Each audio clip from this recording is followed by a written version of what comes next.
Right now only 4 are here, तो अभी देख लेते हैं 2-3 मिनट और, नहीं तो हम स्टार्ट कर देंगे, ठीक है।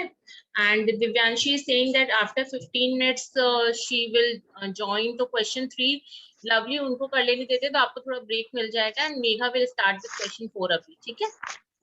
मैंने क्या 1 और 2 दोनों समझा दिया, मुझे याद नहीं। Yes okay okay okay okay, ठीक है, कोई दिक्कत नहीं है, मैंने 1 और 2 कर दिया ना, तो 1 और 2 डन, ठीक है ठीक है, ओके, कोई इश्यूज नहीं है, कोई इश्यूज नहीं, कोई भी कर सकते हैं। हाँ हाँ ठीक है ठीक है, अगर वो नहीं आती है देन फिर आप उसको कंप्लीट कर लेना, ठीक है। Okay okay.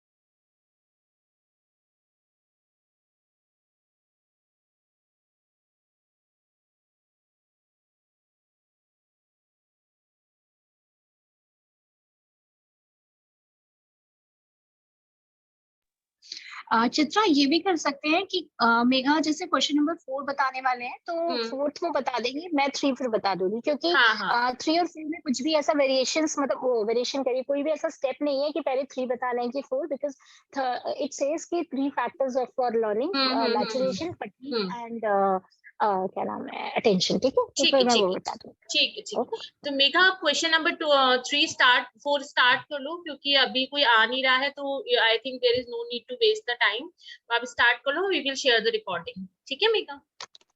Okay, so attention, next question आता है अटेंशन का। अटेंशन बेसिकली क्या होता है? Attention is an important mental process, without it mental इसके बिना इमेजिनेशन, लर्निंग और थिंकिंग पॉसिबल ही नहीं है। तो attention is a active process, a process of give and take with environment, where we give our efforts of physical efforts and mental efforts, and we take knowledge. So attention is a concentration of mental activity. एक हमारी concentration होती है, एक focus होता है एक particular topic पर, particular subject पर, या पर्टिकुलर किसी स्टिमुली पर, that is attention. Attention is focused on any one part of the information while other parts are ignored. Attention हम सिर्फ एक ही पार्ट पर, एक टाइम पर सिर्फ एक ही पार्ट पर हम अपना अटेंशन दे सकते हैं, बाकी पार्ट्स इग्नोर्ड रहते हैं. जैसे अभी हम फिलहाल सिर्फ अटेंशन का टॉपिक पढ़ रहे हैं, तो बाकी सारे टॉपिक्स को हम साइड में रखा हुआ है और हम फिलहाल अटेंशन दे रहे हैं अटेंशन के टॉपिक को. तो इसके कैरेक्टरिस्टिक्स अटेंशन के टू कंसंट्रेट, कॉन्शियसनेस, कॉन्शियसनेस के प्रेजेंस में कंसंट्रेट करना. At a time we can concentrate on one object only, सिर्फ एक ऑब्जेक्ट पे हम कंसंट्रेट कर सकते हैं, बाकी ऑब्जेक्ट्स को हम साइड में रखकर। Selectivity, attention is a selected activity of the mind. We have so many stimuli in our environment. हमारे आसपास बहुत सारे सब्जेक्ट्स होते हैं, बहुत सारे ऑब्जेक्ट्स होते हैं, लेकिन ये पॉसिबल नहीं है कि हम सबको एक साथ लेकर चलें, सबको एक साथ अटेंशन दें। हम एक टाइम पे सिर्फ एक ही सब्जेक्ट पर किसी एक ऑब्जेक्ट पर अटेंशन देते हैं। हमारे पास स्टडीज के टाइम में भी बहुत सारे सब्जेक्ट होते हैं, लेकिन हम एक टाइम पर सिर्फ एक पर्टिकुलर सब्जेक्ट पढ़ते हैं, सारे सब्जेक्ट्स को एक साथ नहीं पढ़ सकते। पर्पसिवनेस, एक पर्पस का होना बहुत जरूरी है अटेंशन के लिए। We pay attention towards an object purposefully. अगर हमारे पास पर्पस नहीं होगा तो हम अटेंशन नहीं दे सकते, जिसके उसमें फिर आगे लर्निंग।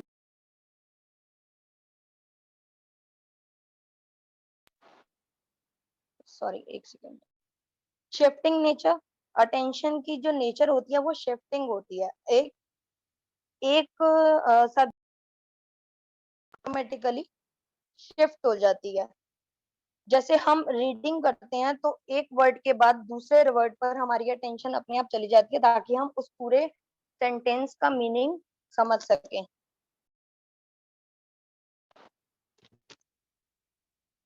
नैरो रेंज, इसकी अटेंशन की जो रेंज होती है बहुत नैरो होती है, क्योंकि जैसे हमने पहले पढ़ा है, हम एक टाइम पर सिर्फ एक ही चीज को या किसी एक ही सब्जेक्ट को अटेंशन दे सकते हैं। So we can not pay attention towards different objects at a time. That is concentration and consciousness is known as attention.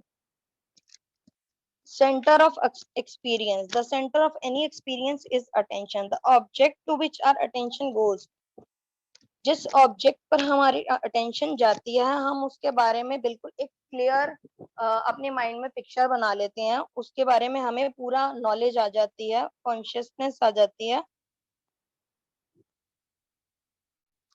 और जिनको हम नहीं दे पाते हैं अपनी अटेंशन,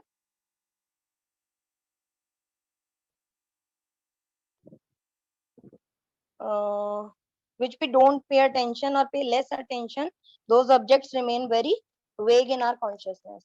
मोटर एडजस्टमेंट, हमारी अटेंशन के साथ साथ हमारी मोटर एडजस्टमेंट्स भी होती हैं। जैसे एक बच्चा होता है, वो क्लास में लेक्चर सुन रहा है किसी टीचर का, तो उसकी जो मोटर एडजस्टमेंट्स होती हैं वो उसी के अकॉर्डिंग होती हैं। अगर वो अटेंशन दे रहा होगा तो उसके बैठने का पोस्चर, उसके आई कांटेक्ट होगा टीचर के साथ, उसका सिटिंग पोस्चर, उसका नेक, उसका ईयर्स, सब कुछ उस हिसाब से एडजस्ट होता है। अगर वो अटेंशन नहीं दे रहा होगा तो वो क्या कर रहा होगा, पेंसिल से ड्राइंग बना रहा होगा कॉपी में, या कुछ अपने नाम वाम लिख रहा होगा।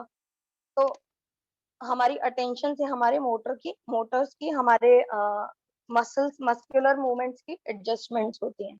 Aspects of mental activity, attention has been considered as a mental process. इसमें 3 एस्पेक्ट्स आते हैं मेंटल एक्टिविटी में, cognitive, affective and conative. Cognitive aspect होता है जब हमारा माइंड किसी चीज को देखता है और उसके बारे में नॉलेज लेता है कि ये क्या है, दैट इज कॉग्निटिव। और उसके बारे में जब वो सोचता है, दैट इज मेंटल एस्पेक्ट। और जब उससे रिएक्ट करता है उसके लिए, that is conative aspect. Inclusion of efforts in total process of attention, efforts has also been included. While paying attention, both types of energies, physical और mental energy, are active. Efforts डालते हैं, अभी हमने पहले भी डेफिनेशन में भी पढ़ा है इसका। Attention is a process of give and take with anyone. जब हम efforts डालते हैं, अपने physical efforts डालते हैं या अपने mental efforts डालते हैं, उसके बाद हमारे को जो knowledge मिलती है, that is attention. Inclusion of efforts, उसमें एफर्ट्स डालना। प्रिपेयर्डनेस और alertness, attention is seen as a state of preparedness और alertness. Attention is such a process in which pre-adjustments is made, the individual prepare for making a response। एक preparedness होती है, अगर हम जैसे हम कोई सब्जेक्ट पढ़ रहे हैं तो हम उसके लिए पहले मेंटली प्रिपेयर्ड रहते हैं कि हम आज ये वाला सब्जेक्ट करेंगे, तो उसके लिए हमें अलर्ट रहना है, अटेंशन उसमें हमें अपनी प्रोवाइड करनी है. So attention towards an object, a person also gets mentally alert. His mental energies or power get alerted effectively. That is preparedness or alertness. Exploratory in nature. The nature of attention is exploratory. Attention to attracted towards new things. Explore करना मतलब किसी चीज के लिए knowledge gain करना. तो attention, without attention हम knowledge ले ही नहीं सकते, लर्निंग पॉसिबल ही नहीं है. सो अटेंशन का जो नेचर होता है वो एक्सप्लोरेटरी होता है, एक्सप्लोर करता है, हमें नॉलेज देता है. Clarity to perpetual organisation. Perpetual means understanding, making understanding. In attention, perfection becomes clear. In the presence of attention, the perpetual organization becomes more clear. If the attention is withdrawn from the perfection, then the clarity of perfection. मैंने read किया था only. Hello. Yes, yes, Megha. Chitra ji ये वाला point जरा आप clear कर दो. Clarity to perpetual organization. Just a moment. Let me read this, huh? हाँ.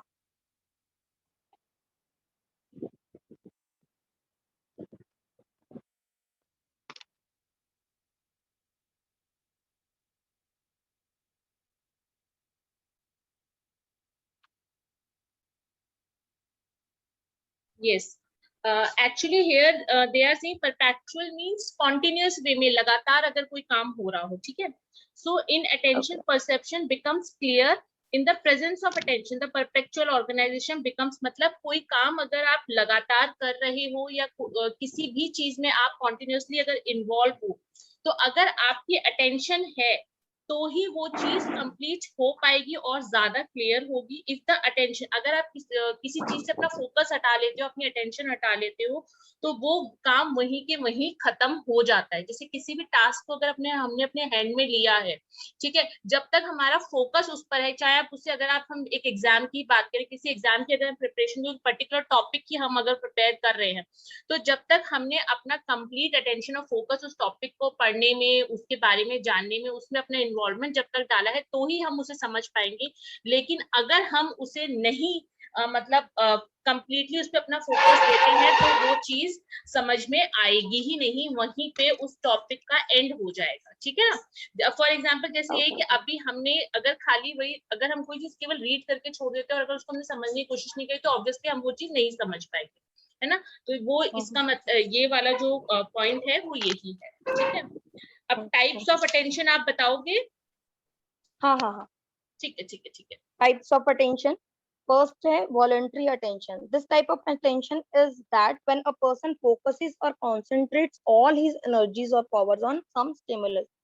For example, for getting through an examination, एक स्टूडेंट जो है अपनी सारी पावर, सारी एनर्जी जो है उस एग्जाम को प्रिपेयर करने के लिए डालता है. That is voluntary. वो अपनी खुद की इच्छा से जब अपनी सारे एफर्ट्स, अपनी सारी एनर्जी किसी एक स्टिमुले को प्रोवाइड करता है to get some desired result, that is voluntary attention.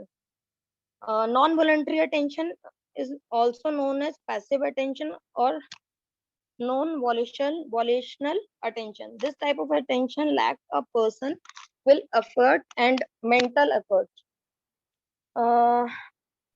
Basically ये यही वाला था. हाँ, जो मैंने अभी यही वाला बताया ना, ये इसी के अंडर आता है कि कोई चीज किसी चीज में आप अपना मेंटली, आप जब तक खुद से अपने आप को इन्वॉल्व करे तो ही आप सीख पाओगे. लेकिन कोई चीज होती है ना कि अगर आपको आपके माइंड से है कि हाँ हम कोई चीज देखकर ही सीख गए, वो तो नेचुरल है, ठीक है ना.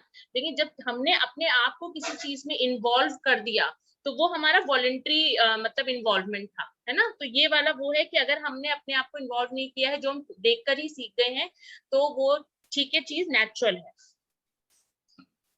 Without any efforts. अगर हम उसमें एफर्ट्स नहीं डाल रहे हैं, विदाउट एफर्ट्स के जो हमें अटेंशन मिल रही है, जैसे हम कोई अपने क्लास में एग्जाम दे रहे हैं या कुछ दे रहे हैं, तो एकदम से कोई म्यूजिक बज जाता है बीच में, तो हमारी अटेंशन जो है म्यूजिक की तरफ चली जाती है, that is non voluntary attention.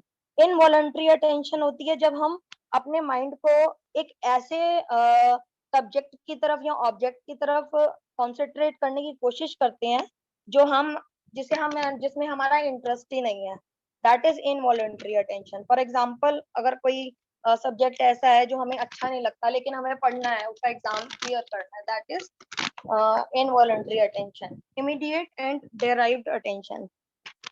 Immediate attention होती है जब हमें जैसे म्यूजिक अच्छा लगता है, तो हम कोई अपना काम कर रहे हैं या कोई स्टडी कर रहे हैं, बीच में म्यूजिक बज जाता है, तो हमारा एक इमीडिएट अटेंशन उस म्यूजिक की तरफ चला जाता है,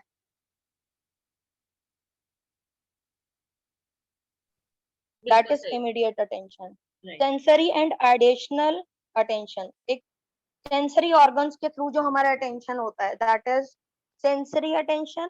और हमारे आइडियाज और हमारे थॉट्स के साथ जो अटेंशन होता है, दैट इज एडिशनल अटेंशन।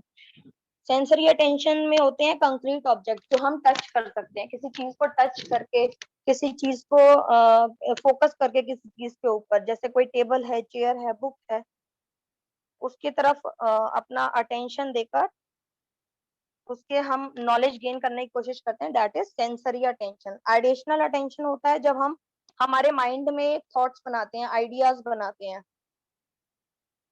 जैसे इसका एग्जाम्पल, हाँ एग्जाम्पल ऐसी है कि अगर कोई जैसे टेबल मूव कर रही है, हमने हिलाई, उसमें से साउंड आई, हमारे ईयर्स एकदम से खड़े हो गए, कान खड़े हो गए कि हाँ यहाँ से साउंड आई थी, या कहीं पे कुछ बात चल रही है तो हमारे कान खड़े हो गए, है ना। अब यहाँ पे वो कह रहे हैं कि हमने किसी का फेस अगर देखा है कि सैड है, तो हमें, या हमने कोई न्यूज ऐसी सुनी कि जो सैड थी, तो हमारे अंदर एक वो होता है ना कि सिंपैथी वाली फीलिंग आती है, सैडनेस आ जाती है, या किसी को देखकर प्यार आना, तो अफेक्शन और लव वाला जो, तो ये वाला एडिशनल, तो ये उसके अंदर ये चीजें आ जाती है। Analytical and synthetic attention. Analytical attention होता है जब हम किसी चीज को देखते हैं, किसी ऑब्जेक्ट को देखते हैं, उसको एनालाइज करते हैं, उसके बारे में अपने माइंड में पूरा जो हमारे पास उससे पहले उसकी जो प्री नॉलेज है उसको हम पूरा एनालाइज करके और उसके बारे में एक अपना प्रॉपर वो बनाते हैं, अपना पर्सपेक्टिव देते हैं।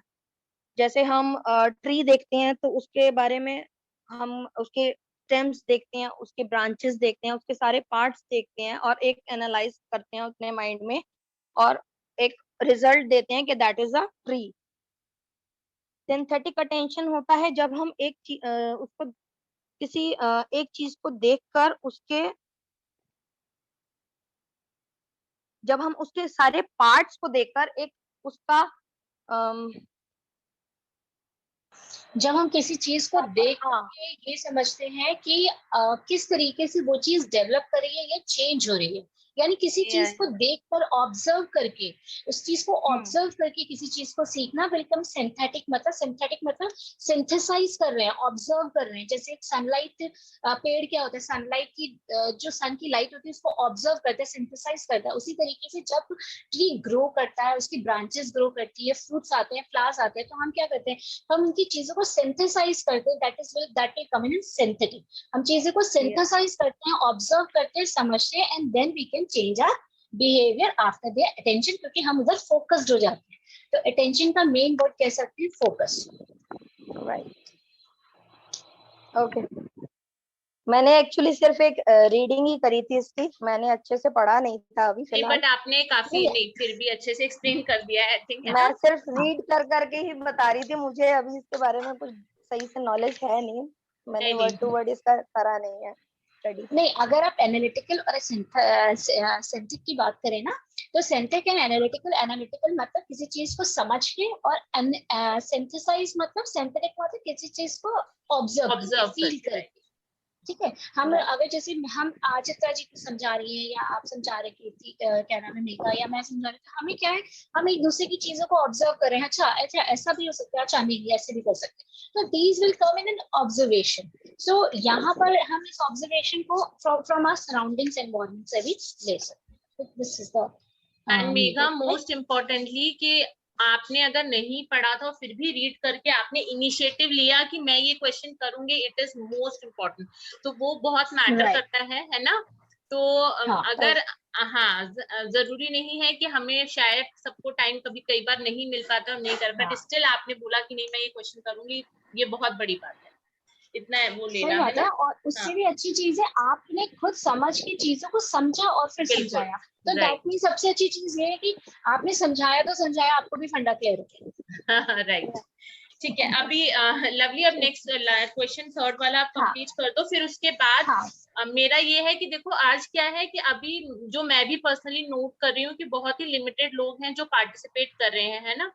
तो अब कल के लिए जैसे दिव्यांशी आज नहीं है, प्रियंका भी अभी नहीं है, लेकिन वो अभी, तो कल प्रियंका, मैं और दिव्यांशी जो रेस्ट ऑफ द 2 क्वेश्चन है, क्योंकि 5th वाला भी वही है जो आप अभी समझाने जा रहे हो, है ना। तो 2 क्वेश्चन सेम ही हैं, तो वो आप अभी कंप्लीट कर दोगे, तो वो क्वेश्चन फिर कल हम लोग कंप्लीट कर लेंगे, ठीक है। सो दैट जो मैम ने 7 क्वेश्चन दिए हैं, it will be completed tomorrow, right. नहीं 5th वाला आई थिंक फटीग है फिर डिफरेंट है। आई थिंक 6th होगा, मतलब 2 क्वेश्चन ना सेम है, फैक्टर्स अफेक्टिंग लर्निंग। एक मिनट, मैं आपको बताती हूँ। Question number 6 and question number 4 नहीं question number 6 and 4 are same, attention. हाँ, ठीक है ना। 6 and 4 5 and 7 रह जाएगा, ठीक है। तो कल आप रेस्ट करना, बाकी की ड्यूटी लगेगी, so that will be completed. और जहाँ कहीं लगे तो आप अपना इन्वॉल्वमेंट शो करना, ठीक है। और बाकी मैं ग्रुप में डाल दूंगी, क्योंकि अभी ये लोग प्रेजेंट भी नहीं है, तो आप इसे कंप्लीट कर लो, ठीक है। ठीक है। नाउ अब बात कर रहे हैं अफेक्टिंग की। अफेक्ट मींस वो फैक्टर्स जो लर्निंग को अफेक्ट करते हैं, ठीक है।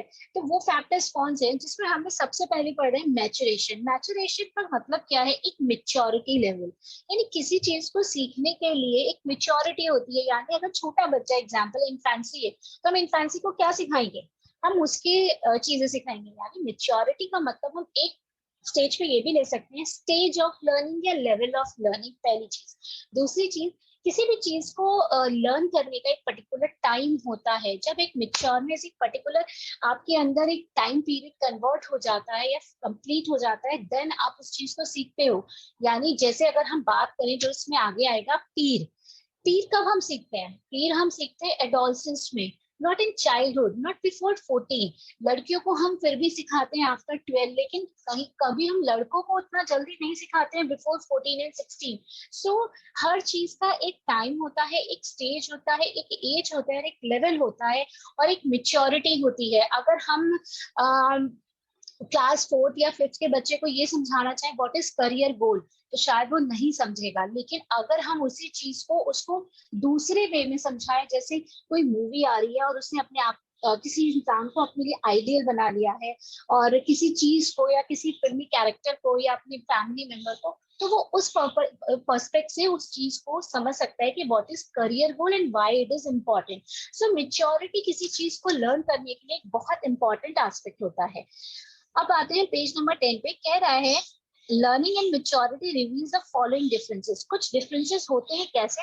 Changes caused by the maturation are racial, while change due to learning occur in that person only who learn। यानी learning और maturation में एक ये डिफरेंस होता है, due to learning occur in that person only who learn, जो learn करना चाहता है, जो सीखना चाहता है। अगर बच्चा ये चीज नहीं सीखना चाहता है या कोई इंसान कोई चीज नहीं सीखना चाहता है, तो फिर आप उसे नहीं सिखा सकते, वॉट एवर द उसकी क्या मेच्योरिटी है, क्या एज लेवल है, क्या stage. Now practice is not necessary. एक मेच्योरिटी आने के बाद जरूरी नहीं है प्रैक्टिस, बच्चे को किसी चीज को रटाना इंपॉर्टेंट होता है, लेकिन जब हमारे अंदर एक इनफ मेच्योरिटी आ जाती है, एक्सपीरियंस आ जाता है, तो हम किसी चीज को सीखने में बहुत ज्यादा टाइम नहीं लगाते हैं। अगर वो चीज नॉर्मल कोटिंग होती है, अगर वो बहुत सेंसरी या स्किलफुल होती है, तो एक डिफरेंट मैनर में आ जाती है। Behavior changes due to maturation are natural, while for learning, various activities have to be done by person from learning, which results into behavior modification। यानी maturation में क्या होता है, changes आते हैं, behavior changes due to maturation। यानी जब हम maturity के बाद कोई चीज learn करते हैं, तो हम उस चीज को differently परफॉर्म करते हैं। यानी हम उस लर्निंग बिहेवियर को, अपने एक्सपीरियंस को अपने बिहेवियर में शो करते हैं।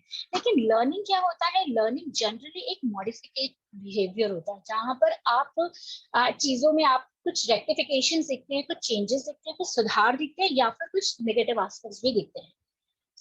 Maturation continuous in both adverse and favourable, यानी पॉजिटिव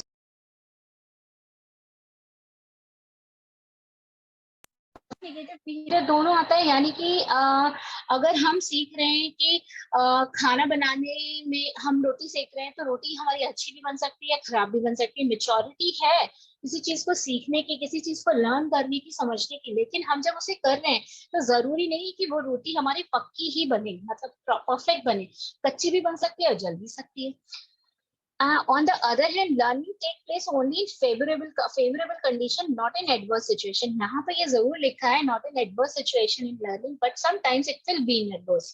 But maturation में दोनों हो सकता है, but learning में negative भी हो सकता है, बट चांसेस थोड़े कम होते हैं, क्योंकि जब हम किसी चीज को सीखते हैं तो हमारा एक पर्पस होता है कि हम इस चीज को पॉजिटिव वे में सीखें और पॉजिटिव परफॉर्म करने के लिए, यानी कि फेवरेबल कंडीशन में अच्छी चीज करने के लिए ही सीखें, ना कि negative. Learning through out life होती है, जो कंटिन्यूअस प्रोसेस है, हम पीछे भी बात कर चुके हैं, बट मेच्योरिटी जो होती है, मेच्योरिटी ऑफ लर्निंग जो होती है, वो एक पर्टिकुलर एज के बाद आती है।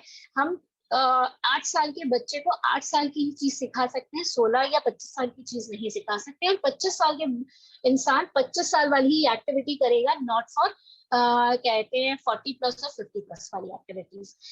जो मैचुरेशंस होती है वो नेचुरल प्रोसेस होता है। क्यों? क्योंकि बहुत बार चीजें अपने आप खुद अंदर से निकल के आती है, ऑटोमेटिकली निकल के आती है, अनकॉन्शियसली निकल के आती है। बट लर्निंग जो होती है वो एक प्री प्लान्ड एक्टिविटी होती है, जो कई बार नेचुरल तो होती है बट प्री प्लान्ड होती है, जो प्री आइडेंटिफाइड होती है और इन्फ्लुएंस्ड होती है किसी अदर के बिहेवियर से। एजुकेशनल इम्प्लीकेशंस, अब कह रहा है learn and maturation and learning help the parents and teacher to know what and when should be learn and when not. यानी मैचुरेशन और जो लर्निंग है दोनों एक एजुकेशन से एसोसिएटेड हैं।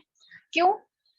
इससे भी पहले यहाँ पर बात कर रहे हैं, टीचर को पता होता है या पेरेंट्स को पता होता है कब, क्या, कैसे, क्यों, यानी ऑल 7 W's उन्हें पता होते हैं कि किस तरीके से किसी भी बच्चे की, चाहे वो छोटा हो, बड़ा हो, एडल्टहुड हो, एडोलसेंस में हो, जिसमें भी हो, वो किस तरीके से उन्हें ट्रीट करे और उन्हें उनके बिहेवियर को या उनकी चीजों को चेंज करने की कोशिश करे या फिर उनके फेवर में दें।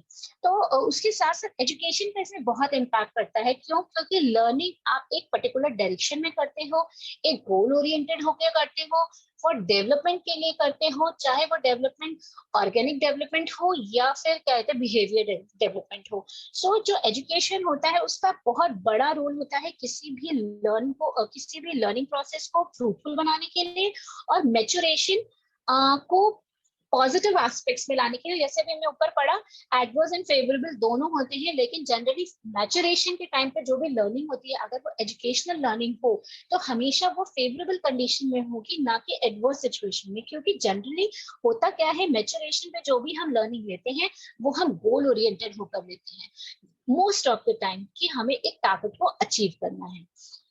Now finish. yes. Question number 1 to 4 done and question 6 too, right? 5 questions we have done today और बहुत अच्छे से कंप्लीट भी हो गया है, जिसमें most of the topics Lovely ji ने कंप्लीट किए हैं, देन मेघा ने। So I think now we should end this class. अगर कोई क्वेरी हो तो आप बताइए, अभी पूछ लीजिए, अदरवाइज एंड करें फिर क्लास को, क्योंकि अभी सिर्फ 5 ही लोग हैं और हैं भी नहीं इसमें ना, तो आगे मेरे ख्याल से कंटिन्यू करने का कोई पॉइंट नहीं है, राइट? राइट। ठीक है। So I am going to end this class and will share the recording. ठीक है, चलो bye. Okay, bye. Thank you Chitra, thank you Megha, bye everyone. Thanks to all, bye. Okay bye.